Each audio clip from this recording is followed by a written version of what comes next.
Hello guys, welcome back to my YouTube channel. इस video में we are going to talk about support and resistance. This is a very important topic for everybody who wants to be a trader and who already is in the stock market, day trading or swing trading or whatever you guys are doing.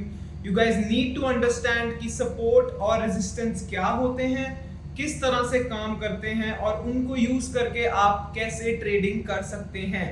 Please watch this video till the end because इस video के खत्म होने के बाद आप लोगों को इन चीजों के बारे में जरूर पता होगा कि सपोर्ट एंड रेजिस्टेंस क्या होता है, क्रिटिकल लेवल्स क्या होते हैं और उन लेवल्स के अराउंड प्राइस किस तरह से बिहेव कर सकता है. क्रिटिकल लेवल्स या सपोर्ट एंड रेजिस्टेंस को हम एक चार्ट पे किस तरह से ड्रॉ करते हैं. In the and I will discuss a few trading strategies using support and resistance. So let's get into the video. तो सबसे पहली चीज, सपोर्ट और रेजिस्टेंस क्या होती है. सपोर्ट और रेजिस्टेंस वो वाले लेवल्स होते हैं जहां पे सप्लाई और डिमांड एक दूसरे से मिलते हैं, यानी कि बायर्स और सेलर्स एक दूसरे से मिलते हैं. सपोर्ट आप समझ लीजिए कि एक फ्लोर है और जो रेजिस्टेंस है वो एक सीलिंग है, यानी कि कोई भी स्टॉक अगर एक फ्लोर को यानी कि एक सपोर्ट पे आता है तो उसके वहां से नीचे जाने के आसार और कम हो जाएंगे, क्योंकि वहां पे बायर्स का प्रेशर प्रेजेंट है, यानी कि बायर्स के ऑर्डर्स सपोर्ट के लेवल पे प्रेजेंट होने के कारण वहां से प्राइस ऊपर को मूव करने की टेंडेंसी ज्यादा रखता है. Similarly if we talk about resistance, resistance एक सीलिंग है. जब भी प्राइस एक सीलिंग को हिट करेगा वहां से उसके और ऊपर जाने के आसार कम हो जाएंगे और वहां से प्राइस की डायरेक्शन बदलने के चांसेस बढ़ जाते हैं. क्योंकि वहां पे सेलर्स का प्रेशर ज्यादा प्रेजेंट होता है. सो ये हमारे पास HDFC बैंक का चार्ट खुला हुआ है. अगर हम इस चार्ट पे देखना चाहें कि सपोर्ट कहां पे है और रेजिस्टेंस कहां पे है, लेट्स से हम इस पोर्शन के बारे में बात करते हैं. तो हम देख सकते हैं इस प्राइस पे 1424 यानी कि 1424 पे वी कैन सी कि यहाँ पे एक सपोर्ट है. Any time the price came here वो बाउंस कर गया, राइट. इधर भी दोबारा यहाँ से ऊपर चला गया. ऐसे ही अगर हम रेजिस्टेंस की बात करें तो हम यहाँ पे देख सकते हैं ये एक लेवल हमारा क्रिटिकल लेवल है. यहाँ पे प्राइस ऊपर आया, यहाँ से प्राइस नीचे चला गया, यानी कि this level acted as a resistance over here. Once again यहाँ पे आया, नीचे चला गया, यहाँ पे आया, नीचे चला गया, यहाँ पे आया, नीचे चला गया. So this becomes a resistance. Very simple, very easy, कोई रॉकेट साइंस नहीं है, बहुत सिंपल कंसेप्ट है. सपोर्ट और रेजिस्टेंस के बारे में एक बहुत जरूरी चीज जो सब लोगों को समझ आनी चाहिए, support and resistance they are interchanging. इसका क्या मतलब होता है? इसका मतलब ये है कि सपोर्ट और रेजिस्टेंस जो हैं वो आपस में इंटरचेंज हो जाते हैं, यानी कि अगर एक टाइम पे एक लेवल सपोर्ट की तरह एक्ट कर रहा था तो किसी और टाइम पे हो सकता है कि वही सेम लेवल रेजिस्टेंस की तरह एक्ट कर रहा हो. चार्ट के अंदर हम एग्जांपल देखते हैं. फिर से हमने यहाँ पे भी ड्रॉ किया था कि वी नो दैट ये एक हमारे पास क्रिटिकल लेवल है, यहाँ पे हमारे पास नीचे सपोर्ट है, right. So we have support here and we have resistance over here, right. तो ये हमारा यहाँ पे रेजिस्टेंस है और ये हमारा यहाँ पे सपोर्ट है. बट ये देखो इस पॉइंट पे आके whenever the price came around here, यहाँ से प्राइस रेजिस्टेंस को तोड़ के ऊपर गया, वापस नीचे आया और फिर ऊपर चला गया, यानी कि अब ये जो रेजिस्टेंस है ये हमारी सपोर्ट बन गई है और इस टाइम पे आके इस सेम रेजिस्टेंस के लेवल ने सपोर्ट की तरह एक्ट किया. Now the same resistance is acting as a support. We see that once the price came back it hit a support, it पर जा रहा है, वापस नीचे आया और उसको दोबारा से ब्रेक डाउन दे दिया, यानी कि अब इस पॉइंट पे जो हमारा सपोर्ट था वो अब रेजिस्टेंस बन चुका है. और ये देखो उसने वापस रेजिस्टेंस को रीटेस्ट किया और वहां से नीचे चला गया, यानी कि ये हमारा रेजिस्टेंस बन गया. Once again we see that it came back around the level, it went back down, यानी कि once again the same level is acting as a resistance. Once again it acting as a resistance. जैसा कि आप screen पे देख सकते हो मैंने तीन इंपॉर्टेंट लेवल, ये जो ब्लू लाइंस दिख रही हैं ये हमारे तीन इंपॉर्टेंट लेवल्स हैं. These are our three key critical levels देख सकते हैं ये जो सबसे नीचे वाला लेवल है यहाँ पे it is acting as a support and यहाँ पे this level is acting as a resistance, right. Price यहाँ से नीचे आया, उसने वहां से सपोर्ट लिया और यहाँ से ऊपर गया। इस लेवल पे यहाँ से प्राइस ने रेजिस्टेंस ली और यहाँ से प्राइस नीचे मूव किया। वंस अगेन यहाँ पे प्राइस ने सपोर्ट को हिट किया और ऊपर गया, रेजिस्टेंस को हिट किया, नीचे गया, वापस सपोर्ट को हिट करके ऊपर गया और अब यहाँ पे रेजिस्टेंस दिखा रहा है price. But what do we see, resistance दिखाने के बाद प्राइस उस लेवल को तोड़ के ऊपर चला गया, यानी कि ये जो पॉइंट है यहाँ पे हमारी रेजिस्टेंस एक सपोर्ट बन गई है। आगे चलते हैं, ये सपोर्ट लिया यहाँ से प्राइस ने, रेजिस्टेंस का ब्रेक आउट दिया, ऊपर गया प्राइस। यहाँ पे हमारे पास एक रेजिस्टेंस थी, यहाँ पे हमने देखा कि प्राइस ने यहाँ से रिजेक्शन ली थी, यानी कि ये हमारा एक रेजिस्टेंस का लेवल था। But the price went up above the resistance, यानी कि अब ये जो रेजिस्टेंस का लेवल है that has been converted to support. Price वापस उस लेवल पे आता है और हम देख सकते हैं कि यहाँ से उसने सपोर्ट लिया, यहाँ से ऊपर गया, फिर ऊपर गया। बट उसने अब यहाँ पे क्या किया, यहाँ से उसने सपोर्ट का ब्रेक डाउन दे दिया, यानी कि यहाँ पे अब ये लेवल रेजिस्टेंस बन चुका है। ऊपर आया और वहां से नीचे चला गया। आई होप आपको ये भी कंसेप्ट समझ आ गया होगा। So the next thing that we are going to talk about is how do we draw support and resistance. यहाँ कोई भी क्रिटिकल लेवल एक चार्ट पे किस तरह से हम ड्रॉ कर सकते हैं। लेट्स सपोज ये हमारे पास HDFC बैंक का चार्ट खुला हुआ है। लेट्स सपोज हम इसकी जगह कोई भी स्टॉक उठा लेते हैं, जैसे टाटा मोटर्स ले लेते हैं। अब ये हमारे पास टाटा मोटर्स का चार्ट खुला हुआ है, तो जूम आउट कर लिया है हमने। सपोर्ट और रेजिस्टेंस ड्रॉ करने से पहले आप लोगों को ये चीज का पता होना बहुत जरूरी है कि क्रिटिकल लेवल्स वो वाले लेवल्स होते हैं जिन लेवल्स पे स्टॉक को बहुत मुश्किल होती है उनसे ऊपर या नीचे जाने की। फॉर एग्जाम्पल, अगर किसी क्रिटिकल लेवल का स्टॉक ब्रेक आउट नहीं दे पा रहा तो वो एक रेजिस्टेंस है, यानी कि वो एक सीलिंग है स्टॉक की। सिमिलरली अगर कोई भी स्टॉक एक लेवल का ब्रेक डाउन नहीं दे पा रहा, यानी कि वो एक फ्लोर है, उसके लिए वो एक सपोर्ट है। जैसे कि हम देख सकते हैं we have this daily chart open, यानी कि एक कैंडल एक दिन को रिप्रेजेंट करती है। ये हमारा डेली चार्ट है, राइट। इस चार्ट में हमें क्या देखने को मिल रहा है, we can see that whenever the price came around this level,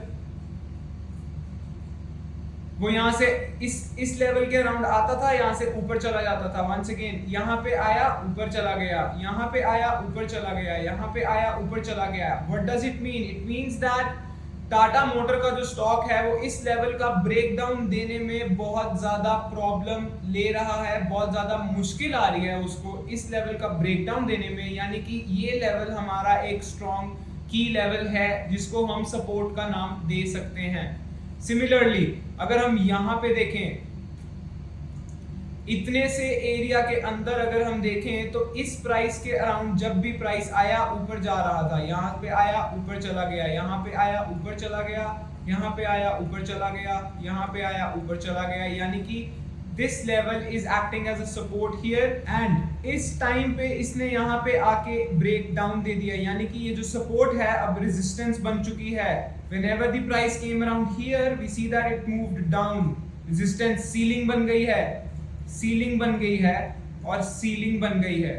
I hope this is very clear. अभी जो हमने मार्क किए थे लेवल उनको हम ड्रॉ करें तो वो कुछ इस तरह के दिखेंगे, राइट। 380.20 का जो लेवल है it is acting as a support and 459 का जो लेवल है it is acting as a resistance over here, here and it was acting as a support here, right? So we know that these two are very important critical levels for Tata Motors। वैसे ही कोई और stock की अगर हम example देखना चाहें तो हम देख सकते हैं, जैसे निफ्टी इंडेक्स का चार्ट हम देखते हैं, निफ्टी 50 का चार्ट अगर हम खोलें यहाँ पे, तो लेवल्स ड्रॉ करने से पहले आपको सबसे पहली चीज जो देखनी है वो ये देखनी है कि उस स्टॉक का करंट ट्रेडिंग प्राइस क्या है। जैसे कि निफ्टी इस टाइम पे 24,000 के अराउंड ट्रेड हो रही है, वी नो निफ्टी यहाँ पे ट्रेड हो रही है, तो हम we only care about the past movement of the price at the same price level, यानी कि 24,130 के अराउंड पास्ट में अगर निफ्टी ने कोई मूवमेंट की है तो हम सिर्फ उन मूवमेंट्स के बेसिस पे ही लेवल्स ड्रॉ करना पसंद करेंगे और उन लेवल्स के बारे में ही we only care about. But as we know Nifty is this पे ऑल टाइम हाइस पे चल रही है, so we do not have any past movement, पीछे की कोई मूवमेंट हमारे पास नहीं है. So let's talk about this area right here. इतने से पोर्शन के बारे में हम बात करते हैं. अगर इसमें हमने लेवल ड्रॉ करना हो तो ये एक दिन का चार्ट है, मैं इसको छोटा करके 4 आवर का चार्ट खोलना चाहूंगा. यहाँ पे मुझे क्या दिख रहा है, तो आई कैन सी यहाँ पे निफ्टी आया, यहाँ से बाउंस लिया, यहाँ पे आया, यहाँ से बाउंस लिया, यहाँ पे आया, फिर बाउंस लिया. तो ये एक अच्छा सपोर्ट का लेवल है. वैसे ही मैं देख सकता हूँ कि निफ्टी ने एक ये वाला लेवल हमारा स्ट्रॉन्ग बन सकता है 23,400 के पास. And then another level that we can have is over here. We see that Nifty यहाँ पे आया रेजिस्टेंस की तरह एक्ट, ये वाला लेवल हमारा रेजिस्टेंस की तरह एक्ट कर रहा है. 22,790 के अराउंड जो लेवल है वो एक अच्छी स्ट्रॉन्ग रेजिस्टेंस की तरह एक्ट कर रहा है. जब भी प्राइस यहाँ आता था वहां से प्राइस नीचे चला जाता था. सिमिलरली यहाँ पे प्राइस नीचे चला गया. Before marking your critical levels, all you have to think about is where did the price have a hard time breaking out or breaking down from. कौन से प्राइस पे आके स्टॉक ने बहुत मुश्किल दिखाई है उस प्राइस लेवल से ऊपर जाने की या नीचे जाने की. Only on those basis you can easily mark your critical levels. Intraday time frame में अगर हम देखना चाहें 15 मिनट का चार्ट अगर हम खोलें यहाँ पे, तो हम देख सकते हैं कि एक इंट्राडे लेवल यहाँ पे बन सकता है, एक इंट्राडे लेवल यहाँ पे बन सकता है. इन दोनों लेवल्स के बारे में अगर हम बात करें, इस लेवल पे ये एक सपोर्ट की तरह एक्ट कर रहा था, बट यहाँ से ब्रेक डाउन आया तो अब ये रेजिस्टेंस बन गया है. यानी कि ये एक रेजिस्टेंस की तरह एक्ट कर रहा है. वापस यहाँ से आता है, नीचे चला जाता है, वापस यहाँ पे आता है, नीचे चला जाता है.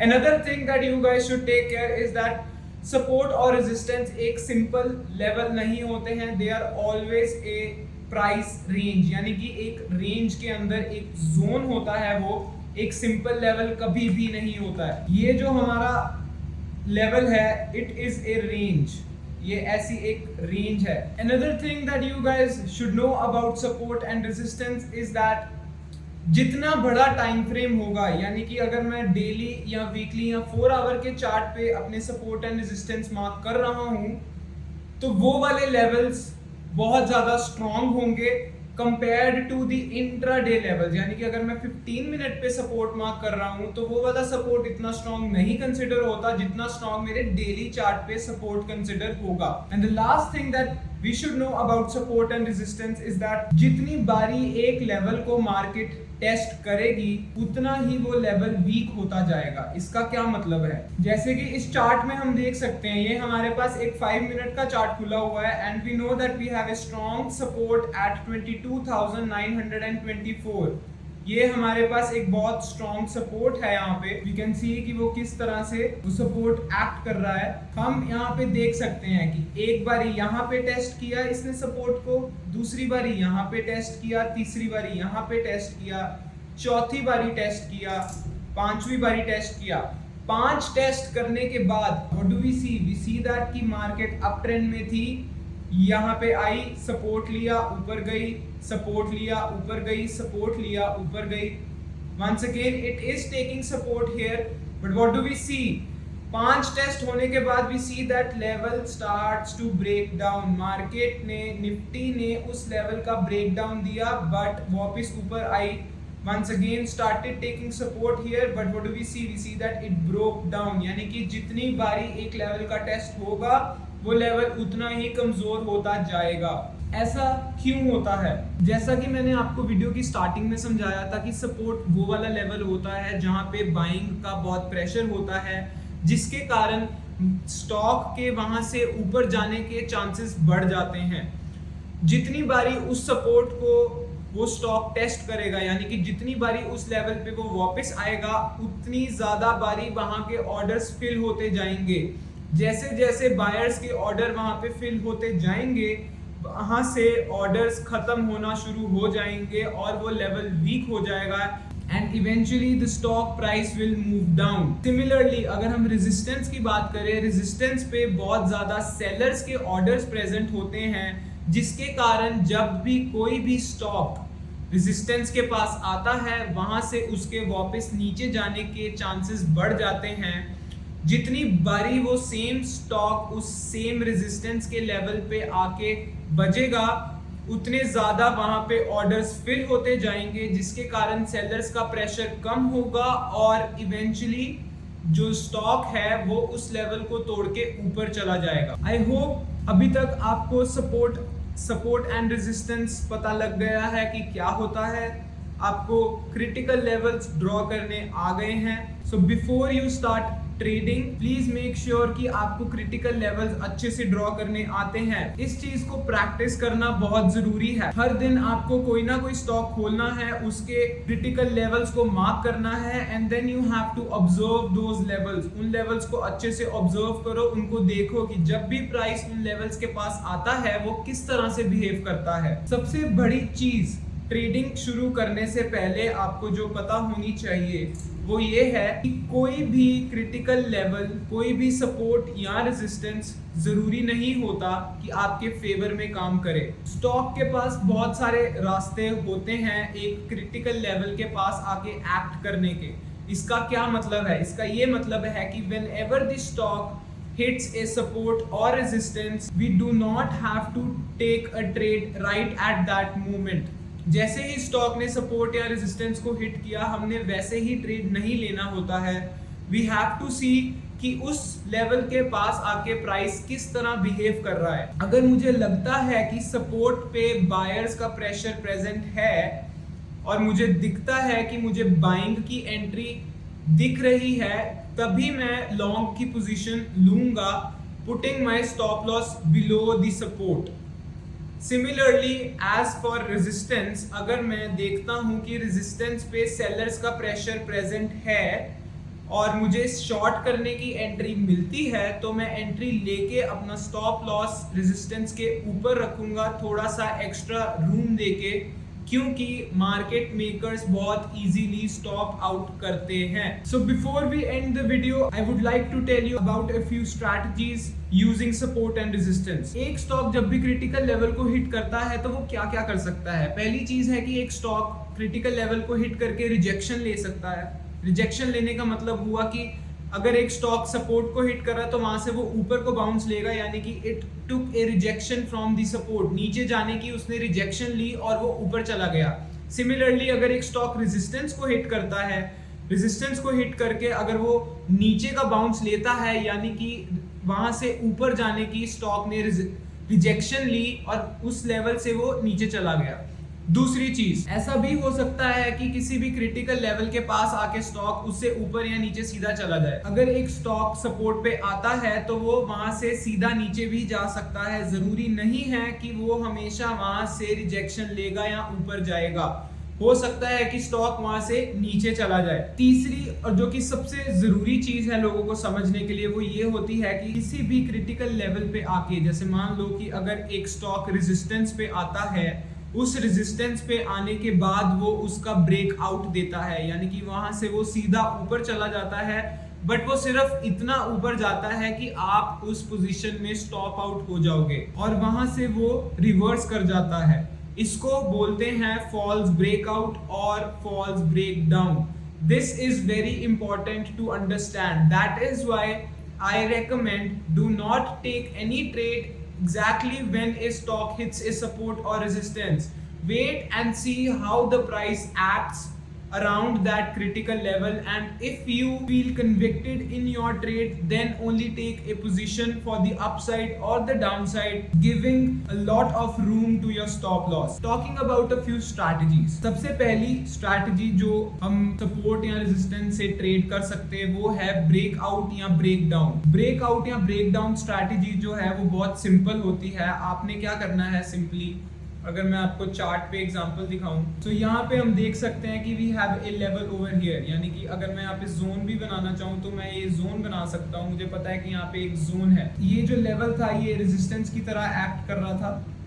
इस पॉइंट पे वी गेट ए ब्रेकआउट, हमें एक ब्रेकआउट मिला है and then what do we see that breakout होने के बाद ये लेवल वापस नीचे आया, यानी कि लेवल ने पुल बैक लिया, इस लेवल पे आप एक लॉन्ग की पोजीशन ले सकते हो। यहाँ पे आप लॉन्ग लोगे और आपका स्टॉप लॉस इस लेवल के नीचे होगा एंड आप यहाँ से देख सकते हो कि प्राइस ऊपर जा रहा है। तो ये बहुत एक सिंपल स्ट्रैटेजी है, इसको बोलते हैं ब्रेकआउट। जैसे ही निफ्टी ने इस लेवल का ब्रेकआउट दिया है, हमने एंट्री ली है। सिंपली ब्रेकआउट होने पे हम एंट्री नहीं ले रहे हैं, we are waiting for the stock to get a pull back. Pull back जब वो ले लेता है, वहां पे हम एंट्री लेंगे, अपना स्टॉप लॉस उस क्रिटिकल लेवल से नीचे रखेंगे and then we will ride the move to the upside. Second strategy जो हम सपोर्ट एंड रेजिस्टेंस को यूज करके ट्रेड कर सकते हैं, वो है फेलियर ब्रेकआउट और ब्रेकडाउन। जैसे कि हम इस चार्ट में देख सकते हैं कि 22,328 के पास हमारे पास एक क्रिटिकल लेवल है। जब भी स्टॉक इसके पास आता था, उसने यहाँ से रेजिस्टेंस ली, राइट। अब फेल्ड ब्रेकआउट कैसे होता है, वी सी दैट कि इस रेजिस्टेंस लेवल को निफ्टी ने यहाँ पे ब्रेकआउट दिया but immediately it came back down, यानी कि ब्रेकआउट जो था वो इतना स्ट्रॉन्ग नहीं था कि वो उस लेवल के ऊपर सस्टेन कर पाए, इसीलिए प्राइस वापस नीचे आ गया। The first time it happened and then again the second time it happened and then it happened for the third time. 3 बारी निफ्टी ने सेम लेवल का ब्रेकआउट दिया and it failed. The moment it came back down, हम यहाँ पे short की entry ले सकते हैं, अपना स्टॉप लॉस उस हाई के ऊपर रख सकते हैं एंड वी कैन सी कि मार्केट कैसे नीचे गई है। देख सकते हो गाइस आप, मार्केट बहुत नीचे गई है एंड वी सी दैट हमारा risk to reward is almost 7 hour से भी ज्यादा है, 8.5 आवर है। If you want to capture 8 hour, if you are able to capture 8 hour, it is extraordinarily good. Otherwise 2 hour 3 hour के trades भी बहुत अच्छे होते हैं लॉन्ग टर्म आपको प्रॉफिटेबल रखने के लिए। इसको बोलते हैं फेल्ड ब्रेकआउट और ब्रेकडाउन। थर्ड स्ट्रैटेजी जो हम सपोर्ट एंड रेजिस्टेंस को यूज करके ट्रेड कर सकते हैं, वो है कंटिन्यूएशन। कंटिन्यूएशन का क्या मतलब होता है, तो यहाँ पे हम गाइस देख सकते हैं कि मार्केट जो है वो एक अप ट्रेंड में है। We see that market is forming, ये हायर हाई बन रहा है, ये हायर लो बन रहा है and this is another higher high. अब अगर हम यहाँ पे लेवल्स ड्रॉ करना चाहें तो हम देख सकते हैं एक लेवल हमारे पास यहाँ पे है, एक लेवल हमारे पास यहाँ पे है, और rather we could say is over here, right? So we have a resistance over here. We see that Friday 3 मई को मार्केट गैप अप ओपन हुआ है, ये रेजिस्टेंस के ऊपर ओपन हुआ है, यानी कि ये जो रेजिस्टेंस का लेवल है वो यहाँ पे सपोर्ट की तरह एक्ट करना चाहिए, क्योंकि यहाँ पे मार्केट गैप अप ओपन हुई है, राइट। जैसे ही मार्केट गैप अप ओपन हुई है उस लेवल के ऊपर, वी सी दैट बायर्स इतने स्ट्रॉन्ग नहीं हैं कि वो उस प्राइस को ऊपर रख पाए, वो प्राइस को ऊपर नहीं रख पा रहे, इसके कारण प्राइस जो है वो नीचे चला गया, यानी कि लेवल के ऊपर बायर्स के इतने ऑर्डर्स नहीं है कि वो प्राइस को ऊपर पुश कर पाए। So what happens is that price starts moving down. As the price starts moving down, यहाँ पे हम एक शॉर्ट की एंट्री ले सकते हैं with stop loss above the high and what do we see, हमारा नेक्स्ट लेवल जो है सपोर्ट का वो यहाँ पे है। ये सपोर्ट के लेवल पे जब मार्केट आई है, यहाँ पे हम अपने ट्रेड में से कुछ हिस्सा प्रॉफिट का निकाल के रख सकते हैं। And the next thing that we can see is that ये जो सपोर्ट है, support is also not very strong, यानी कि जैसे मार्केट नीचे मूव कर रही है, बायर्स का प्रेशर यहाँ पे खत्म हो चुका है।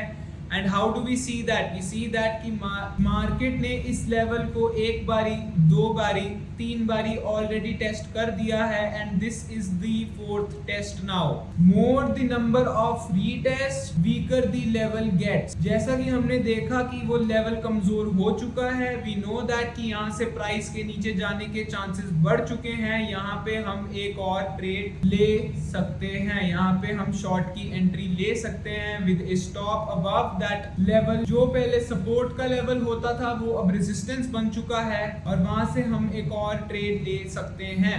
जैसा कि आप देख सकते हो ये ट्रेड में हमें 5R रिस्क टू रिवॉर्ड मिला है। आई होप आपको ये भी समझ आ गया होगा।